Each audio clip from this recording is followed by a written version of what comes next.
नमस्कार मित्रों, रामचरितमानस में उल्लेख है कि गंगोत्री का जल लेकर यदि रामेश्वरम के भोलेनाथ को चढ़ाया जाए तो इसका बहुत पुण्य प्राप्त होता है।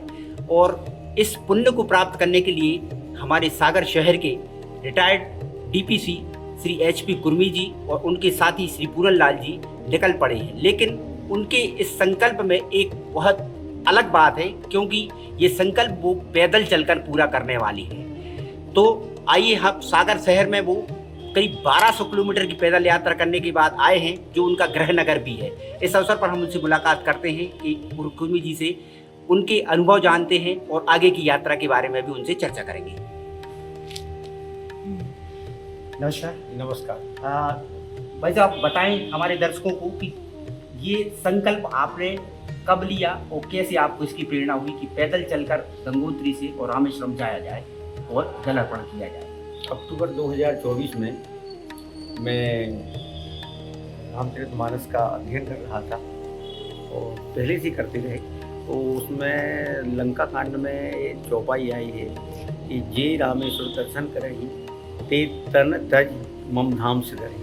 दूसरी चौपाई इसी में है कि जो गंगा जल आने चढ़ाएं ते साहिब मुक्ति न पावें।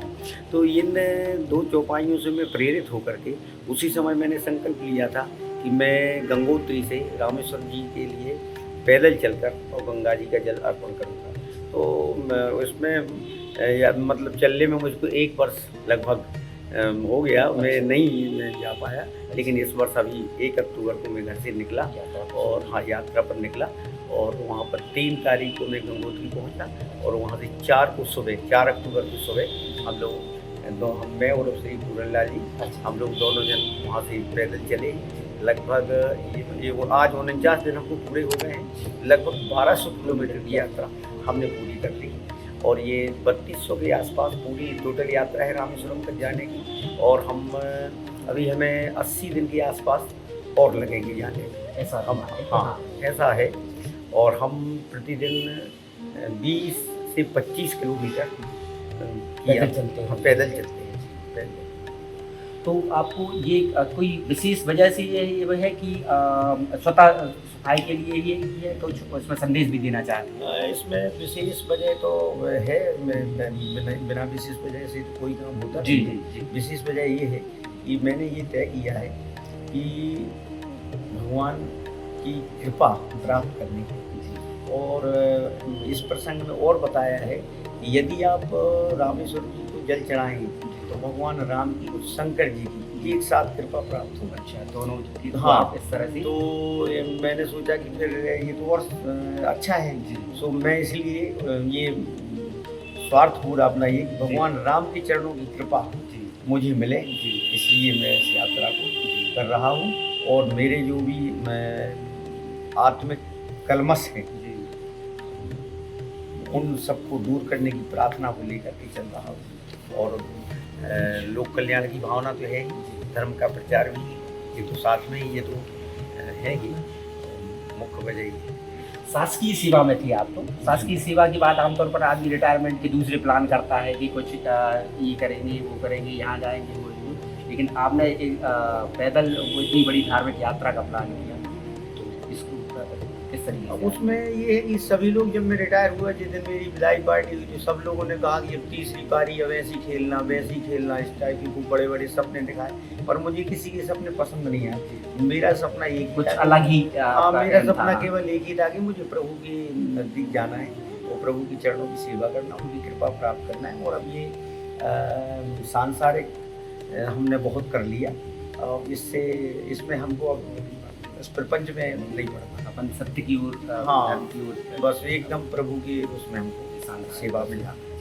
अभी आप गंगोत्री से जब आपने यात्रा प्रारंभ की तब तो वहाँ मौसम थोड़ा विपरीत रहा होगा, कुछ अनुभव बताएं कि आप पैदल चले, कितने चले, कैसे आप गंगोत्री में 270 किलोमीटर गंगोत्री से ऋषिकेश तक 270 किलोमीटर की दूरी है। उसमें हम लोगों को उसको कठिनाई नहीं कहना चाहिए, पर थोड़ा सा लगता था ऐसा कि है कठिन। पहाड़ी इलाका, हाँ पहाड़ी इलाका है, ठंड भी थी और चढ़ने में चढ़ाई उतार भी खड़ा उतार रहता था, ढलान जिसमें चलने में फिसलने का डर, चढ़ने में काफ़ी मेहनत लगती थी, पर ईश्वर के भरोसे थे और उन्हीं का नाम लेकर के हम लोग चढ़ते रहे। हम लोगों को किसी प्रकार की कोई दिक्कत नहीं हुई और बहुत आसानी से हम लोगों ने उस दूरी को पार किया और वहाँ से फिर तो ये समतल इलाका लग जाता है, तो फिर बिल्कुल भी परेशानी नहीं हुई।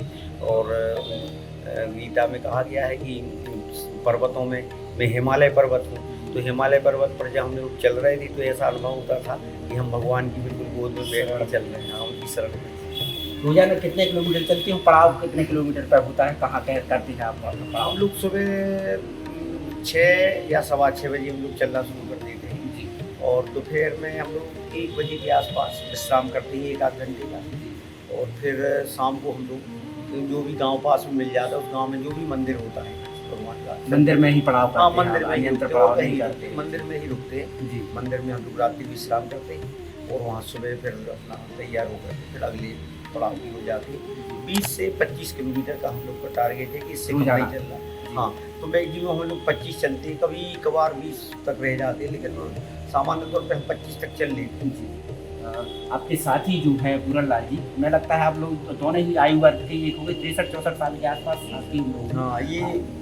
ये 63 साल के, मैं 64 साल का हूँ। और तो आप लोगों का आपस में संपर्क कैसे हुआ, आप भी यात्रा पे साथ में निकल पड़े? सर जी इनके दोस्त केसी पटेल जी। प्रिंसिपाल थे सर्रा के, जी। तो हमारे साथ में पिछले वर्ष कुंभ मेला में 25 दिन साथ में रहे। अच्छा। तो उन्हीं ने हमें इनका नंबर दिया कि ये जा रहे हैं, तो हमने कही कि हमको भी चलना है, इनसे संबंध बनाया, तो इनने कहा हाँ चलो। फिर हम इनके घर आए एक दिन, तो इनसे संपर्क हो गया, इनने हमारा रिजर्वेशन करा लिया था पहले से। फिर उसके बाद हमने कहा चलो भाई चलते। ऐसा साथ और संसार। हाँ, भगवान ने पहले से रचना ही हुई रचना ना, हम तो भाई नर्मदा जी की सेवा में प्रभु नर्मदा जी की 3 बार संपूर्ण पैदल परिक्रमा करते। अच्छा, आप नर्मदा जी की पैदल यात्रा पहले करते? हाँ, और माता रानी का घर में मंदिर बन गया है, वे विराजमान हम की सेवा करते हैं। अच्छा। और माँ की सेवा में लगी। एक दिन इच्छा हुई कि नर्मदा जी बहुत सेवा हो गई, अब गंगा जी की करी जाए कुछ, तो इनका साथ सहयोग था भगवान, तो इनके साथ अब चल रहे हैं। अभी आपको करीब कितने दिन लगेंगे वहाँ तक? अभी 80 दिन के आसपास, 80 या 75 दिन करीब लगेंगे। 20-25 किलोमीटर की हम लोग की चलने की वह क्षमता है, ज़्यादा नहीं चलते, थकने के कारण है, लंबी यात्रा है, इसलिए आराम से चलते हैं। मौसम भी जी। हो जाएगा। नहीं, ठंड में तो भगवान बहुत अच्छा अच्छा लगता है, जी। गर्मी में परेशानी हुई, ठंड में तो हम 30 तक चल सकते हैं, मगर अब साथ वाले जितने चलेंगे जी। उतना हम भी चलेंगे।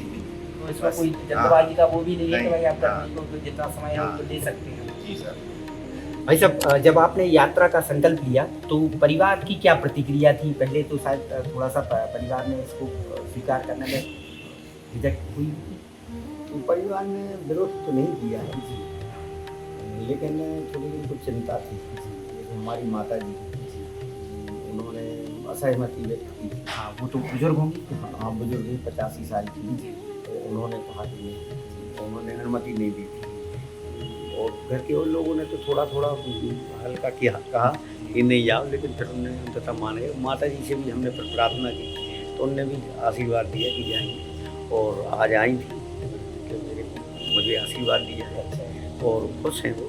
तो परिवार ने सपोर्ट किया है। किसी ने साथ चलने की जिद की परिवार में कि हम साथ चलेंगे? परिवार में साथ करने चलने के लिए इसीलिए वो हमारा भतीजा है, वो जरूर अभी तक लगा हुआ है कि हम लोग चल रहे हैं, हमको चल रहे हैं, पर हम लोग कह रहे हैं तो माता पिता की सेवा करो, तो भगवान का भजन नहीं करो। हाँ, और वैसे ऐसी और कोई नहीं। अब सब हम जी। जब आप अपने गृहनगर सागर आज लौटे इतने दिन की यात्रा करने के बाद, तो परिवार आपसे मिलने आया, आपके बहुत सारे दोस्त लोग मिलने आए? अब क्योंकि ये अपनी जन्मभूमि है, तो हम जैसे ही सागर में वहाँ लगभग 15 किलोमीटर दूर गढ़पेरा पे आए, तो सागर के दोस्त परिवार के लोग सभी सुबह वहीं पहुँच गए सागर।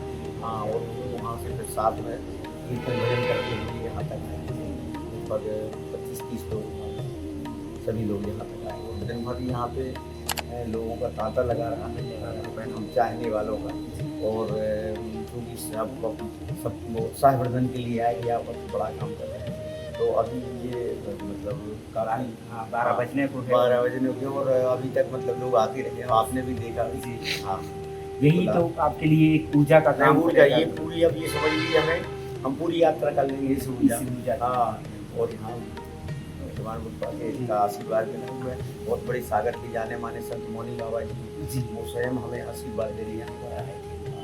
मुझे रास्ते में मिले वो हाँ, भी।